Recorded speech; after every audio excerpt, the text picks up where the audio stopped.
এই চেকটার কোন অংশটার কি নাম? আমি সেটা একটু আপনাদেরকে বলে দিচ্ছি। এখানে দেখেন এই যে নাম্বারটা দেখতে পাচ্ছেন এখানে কয় সংখ্যা? ১, ২, ৩, ৪, ৫, ৬, ৭। ৭ সংখ্যা এটা হলো এই চেকের পাতাটার নাম্বার। এই নাম্বারটা কিন্তু অন্য আরেকটা পাতার সাথে মিলবে না।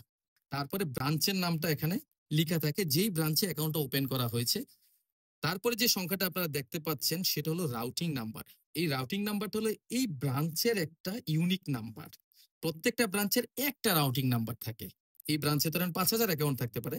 এই ৫,০০০ অ্যাকাউন্টের জন্যই চেক বইতে এই নাম্বারটাই থাকবে। এই ব্যাংকের অন্য আরেকটা ব্রাঞ্চের রাউটিং নাম্বার কিন্তু এটার সাথে মিলবে না। ভিন্ন একটা নাম্বার হবে। তার নিচে আপনারা দেখেন একটা নাম লেখা আছে। এই নামটা হলো এই ব্রাঞ্চে যেই নামে এই অ্যাকাউন্টটা ওপেন করা হয়েছে, এই চেকটা যেই অ্যাকাউন্টের চেক মানে অ্যাকাউন্টের নাম হইল এটা। আর তার নিচে যে নাম্বারটা আছে সেটা হলো অ্যাকাউন্টের নাম্বার। মানে কোন অ্যাকাউন্টের চেক যদি আপনাকে জিজ্ঞেস করে তাহলে এটা হলো অ্যাকাউন্ট নাম্বার। সবচেয়ে ইম্পোর্টেন্ট পার্ট হলো এই চেকের যেটা, এই যে লাইনটা এটাকে বলে এমআইসিআর লাইন।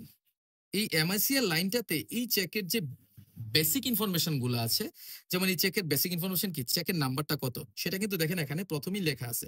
তারপরে এই যে কোন ব্রাঞ্চের চেক এটা, রাউটিং নাম্বারটা সেটাও কিন্তু এখানে লিখা আছে। তারপরে এই যে অ্যাকাউন্টটা কোন অ্যাকাউন্টের চেক সেই অ্যাকাউন্টের তথ্যটা এখানে দেওয়া আছে। তারপর ট্রানজেকশন কোড এখানে উল্লেখ করা আছে।